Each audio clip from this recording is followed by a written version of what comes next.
Hello అండి, welcome back to మనారి kitchen. ఈ రోజు ఈ వీడియోలో దేవి నవరాత్రుల స్పెషల్ మొదటి రోజు నైవేద్యం కట్టె పొంగలి ఎలా చేయాలో చూపించబోతున్నాను.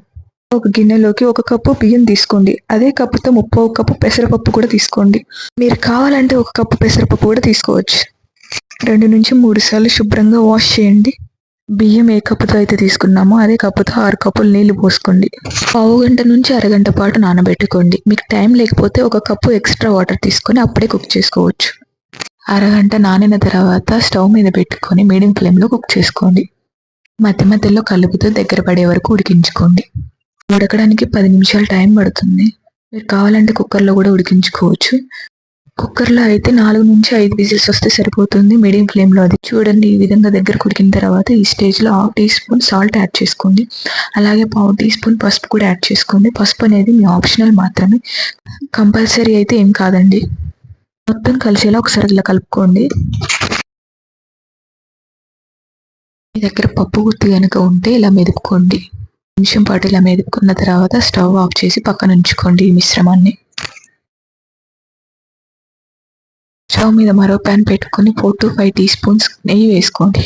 నెయ్యి ఎక్కువ వేసుకుంటే చాలా బాగుంటుంది దీంట్లోకి. అలాగే 1.5 టీ స్పూన్ పచ్చిమిర్చి యాడ్ చేసుకోండి. చిన్న చిన్న ముక్కలుగా కట్ చేసుకొని యాడ్ చేసుకోండి. మిర్చిని 1 నిమిషం పాటు వేయించుకోండి. వేయించుకున్న తర్వాత 1/2 టీ స్పూన్ అల్లం తురుము యాడ్ చేసుకోండి.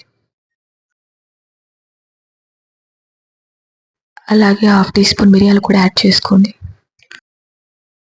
1/2 టీ స్పూన్ జీలకర్ర కూడా యాడ్ చేసుకోండి. 1 నిమిషం పాటు వేయించుకున్న తర్వాత 2 టీ స్పూన్స్ జీడిపప్పు కూడా యాడ్ చేసుకొని వేయించుకోండి. ఎండుమిర్చి తుంచి వేసుకోండి. అలాగే 2 రెమ్మలు కరివేపాకు కూడా వేసుకోండి. ఉడికించి పెట్టుకున్న మిశ్రమాన్ని ఇందులోకి వేసుకోండి.